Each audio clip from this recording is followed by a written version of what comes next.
Good morning, boys and girls, my fellow humans. I have a very important topic to discuss today.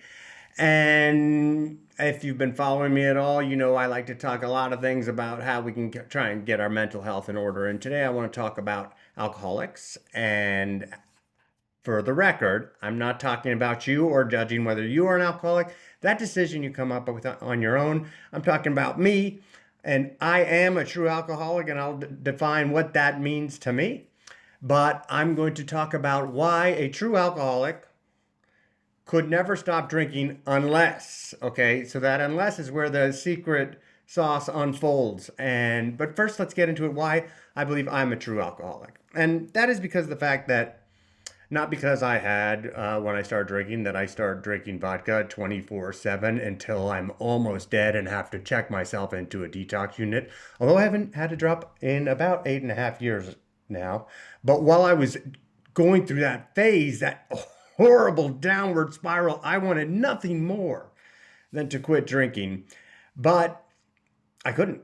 And I couldn't stay sober. I never stayed sober during an 8-year period for more than 6 months. And as soon as I picked up a drink, some people like say, well, I started drinking and it wasn't for about 2 weeks that I was able to hold it off until I started drinking nonstop. For me, I started drinking nonstop right away. But that's not what made me an alcoholic. The way I define myself as an alcoholic, I'm going to share with you.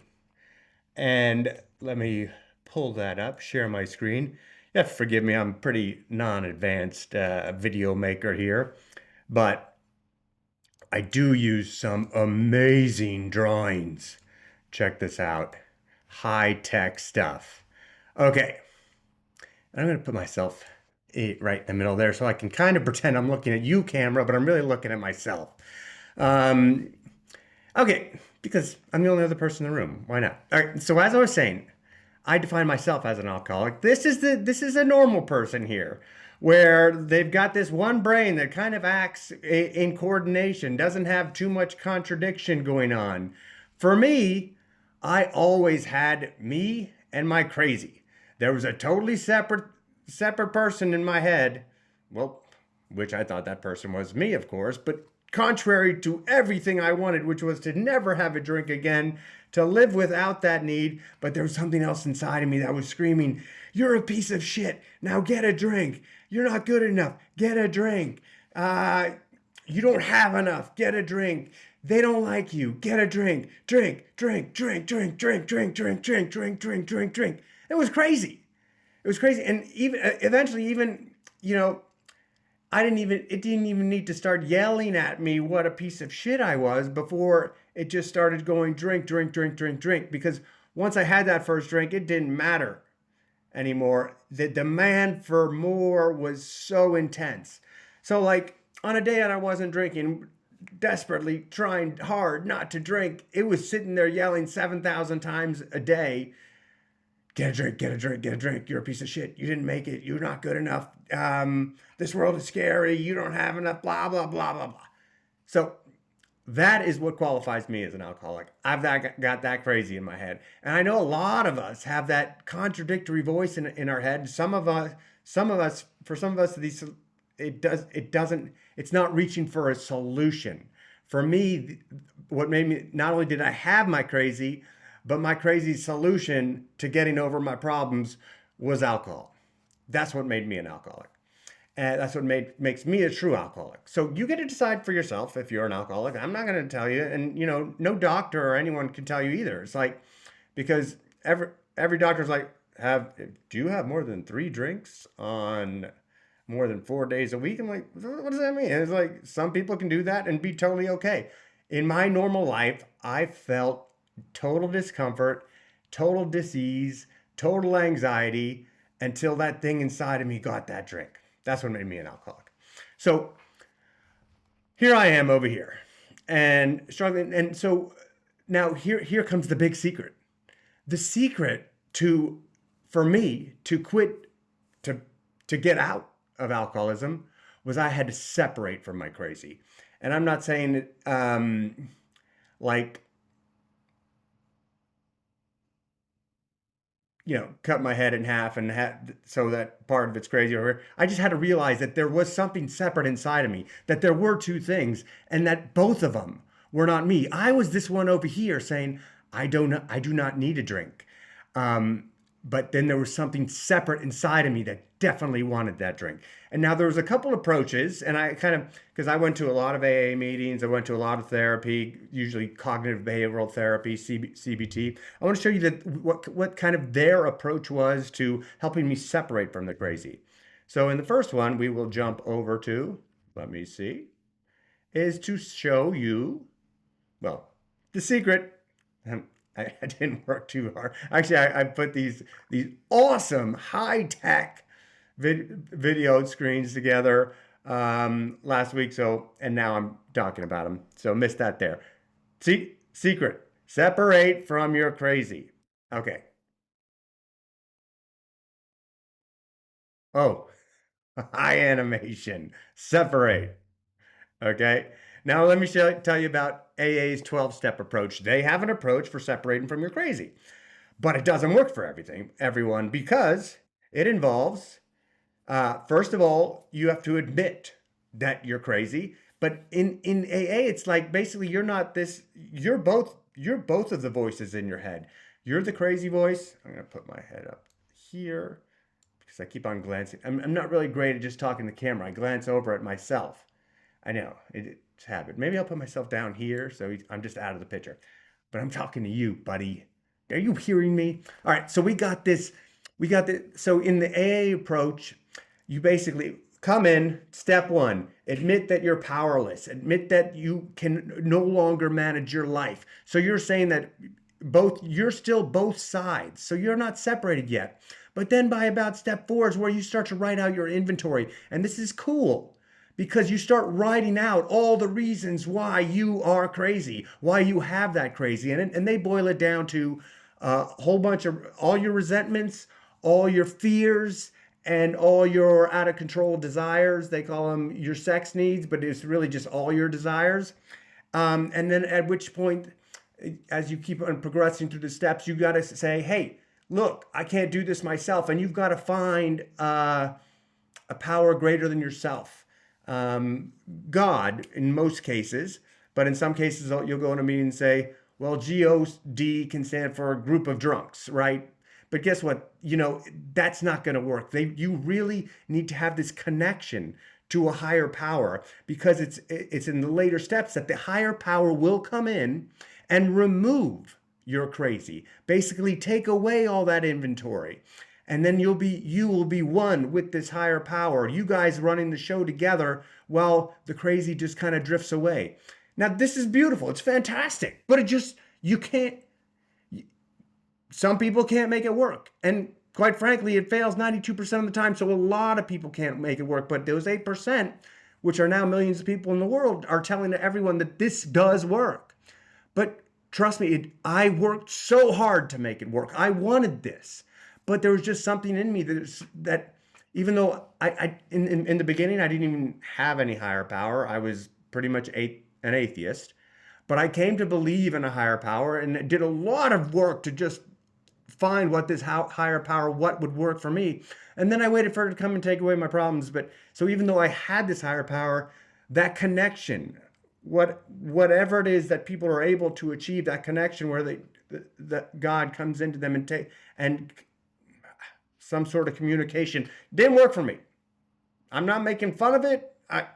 It's fantastic if you have this faith that works for you. But know before going into AA that this is kind of going to be the requirement. You're going to have to make that connection, because otherwise all of a sudden you're left with you and all your problems. So if your manager, this God, doesn't come in and take them away, all you are is the piece of shit, you and you're crazy. So, I forgot. Then around step 6, 7, 6, 7, should have said that. Your higher power takes away these problems, comes into your heart and takes them away. So then that's their way of separating from the crazy, right?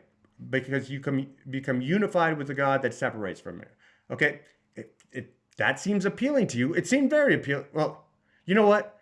Living seemed appealing to me. So I needed to figure out a solution. And this is the path that I kept on getting thrown into by the insurance companies, by the medical professionals, basically because they couldn't deal with me. As therapists, I kept on letting them down by not showing up because I was in a rehab and things like that. Okay. Okay, then there's this CBT approach, cognitive behavioral therapy. They do a great job, and this was kind of made in the mid 20th century, especially after the World War II. A lot of people came back and they needed a lot of therapy, and so this was kind of an approach where you kind of decide. This is me summarizing it. I'm not a therapist. I'm not a doctor. I'm actually an engineer, and I created a different system by taking what I learned from science, way that way that I could start to think about what's going on in my head that made sense to me, and that's coming up next. I'm not selling this approach or anything. I've created a system where everyone on the planet can use it for free, and I'm just getting it launched. But right now, I'm just going through the different ways to separate from your crazy. The necessary step to not for a true alcoholic to actually release themselves, to separate from the crazy. So in cognitive behavioral therapy, the main thought there is that you are not the distorted thoughts and emotions that are coming out of your brain. You are something separate, something higher, something above that, where you start to be able to learn to watch these thoughts and see them as irrational. But the thing is, it's great. It's got a pretty good success ratio. I think like after 6 months, 60% of the people improve. Guess what? You get an hour a day with a therapist. So the therapists are the ones that understand the cognitive behavioral therapy and what's going on, and they help you to lead you down that path.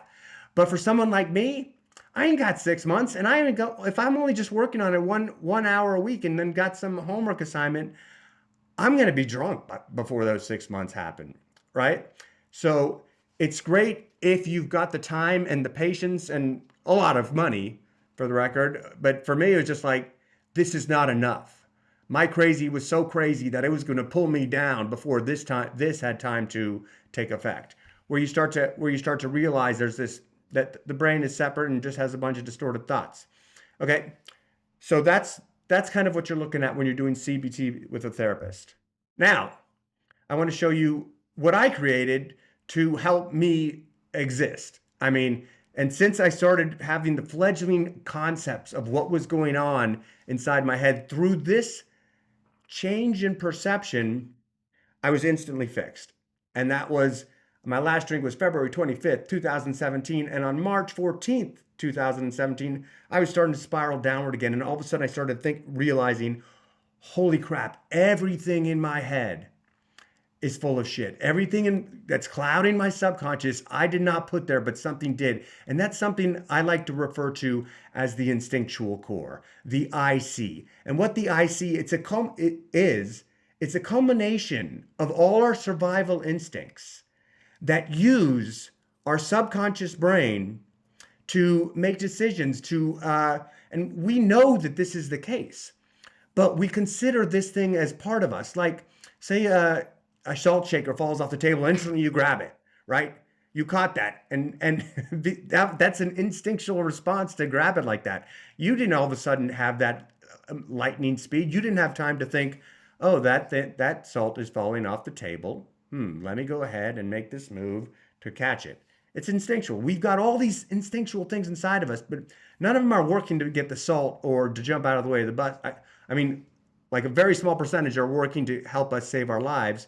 Well, the rest of them are things that would have definitely helped us save our lives, like to make sure that we are loved, to make sure that we fit in our place in the tribe, to make sure that we have enough to survive through the night.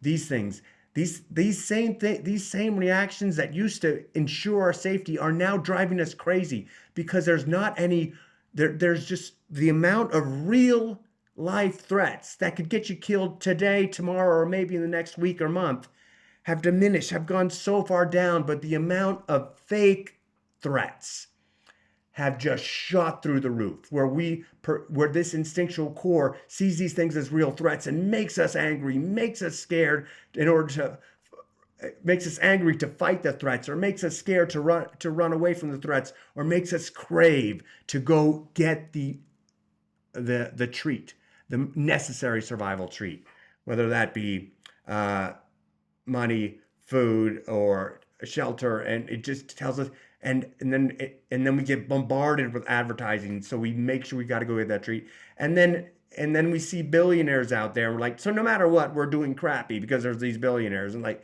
or no matter what, we see the better looking, we see the smarter, and guess what?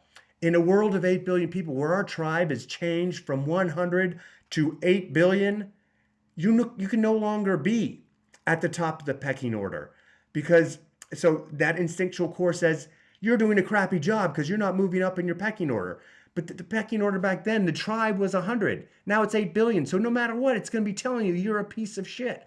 And that's where I was. Like, one thing, I had a puzzle company at one time, and Dr. Rubik's was my kind of hero, the Rubik's Cube guy. He said sold billions, or maybe he even got ripped off and didn't make his millions. I don't remember the story. But all I know is that I wasn't selling billions of puzzles. So my instinctual core said, you're a piece of shit. And it didn't start there, but it started long before that. It started when I was 5 years old, when I walked into kindergarten. I'm like, oh my gosh, I'm at the bottom of and the instinctual core is like, be very afraid. This is not even your tribe. All these things are going to kill you, and wanted me to panic. I didn't I didn't even have consciousness hardly at this point. So there was something else running me. So that crazy was always there. I think I was an alcoholic way before I had my first drink, because that instinctual core was throwing fear at me all the time. Let me show you how that plays out on my user's guide here. And what I did is made a user's guide so we can all break down how our crazy happens. And I'll throw this out here. So for me, it was really a lot about the pecking order. Before it became more about safety, when I started paying for stuff on my own, and started, even though I was doing well financially, it always told me, you're not doing well enough. You got to get to the next level. And when I got to the next level, it was like, you're not doing enough, get to the next level. But long before that started, this pecking order thing started, always making me feel this sense of fear where it had to get me out of this scenario. So it would send fear and demands. You're not good enough. You're at the bottom of this pecking judgments. You're not good enough. Demands. Get the fuck out of here. And so I was always in this state of discomfort. But I wouldn't run away, because that would be socially awkward. I would go and just be there in extreme discomfort, and I put this mask on, pretending like I was cool and having fun. But I was miserable.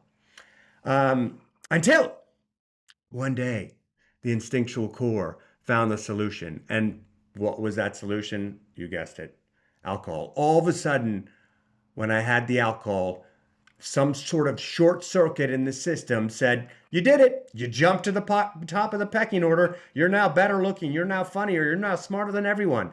And it was like I had a new best friend, because I didn't understand that it was this instinctual core just reacting all messed up inside of me.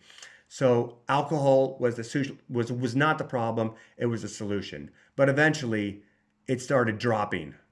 It started dropping into the belonging, needing, because I was starting to lose all my friends, and it needed to be loved. And I was starting to lose all my money because I was drinking all the time, until finally it no longer, alcohol dropped to where became more important than food. It became more important than water. It became more important than breathing. First thing I did when I woke up was reach underneath my pillow and said, oh, I hope I didn't finish that vodka last night. So that was my crazy. And then as soon as I realized it was all this instinctual core sending up a whole bunch of lies, I was able to separate from it. And up here, let me show you. This is me. This is where I was living. I was totally hijacked. But then I'm like, screw this. I don't want to live there anymore. And I started to realize that all the fear, all the demands, all the judgments, all the cravings that I was sending for me to run away or for me to attain the treat was total bullshit. And I started living in this new world, a new world where, instead of being forced by the instinctual core to try and fit in, to try and be enough, to try and make enough, to try and people please, I started living in a world where I was free to just do what I wanted to do. What intrigued me? What did I love? What did I want to engage in? And I worked towards my self-improvement and I worked towards the improvement of others. And that's the world that changed. And once I started living here, these are what these things brought pleasure, right? I no longer needed something. I no longer was living in this world of fear and craving where I needed something to make me happy. Rather, by living up here in this intrigue, appreciation, engagement, I started receiving pleasure from the instinctual core because it started to see that I found a new way to live. Not only a way that produced more, I was more functional, and so I was getting more of the physiological. I was getting more approval from my peers. I was getting more respect, and but I wasn't being forced to do it. I was doing what I wanted to do. But it said, hey, you're starting to figure out a new way, and started sending me pleasure and more pleasure as I continue to live up here, no longer needing to find the solution. All right, so that's how it's all broke down. Once I separated from my crazy by separating from my instinctual core and started training my instinctual core to say, understand when it was sending me fear, pat it on the head, good little IC, I don't need you anymore though.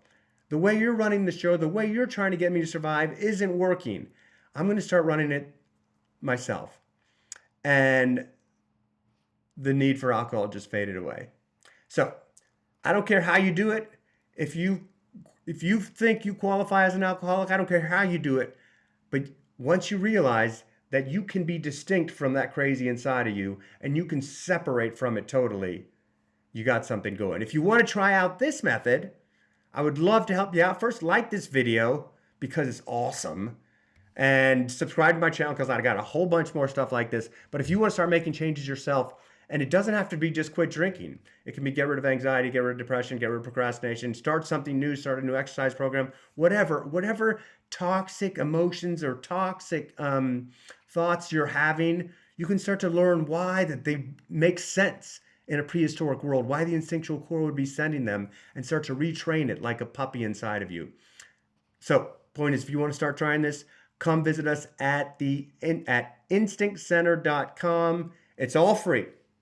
Just getting launched. I've developed this for 9 years, but now I've got this system where anyone can start tracking their own goals and use this user's guide to the benefit, to make change, and maybe even save your life like it saved mine. All right, that's all I got. Love ya. Peace out. And cut.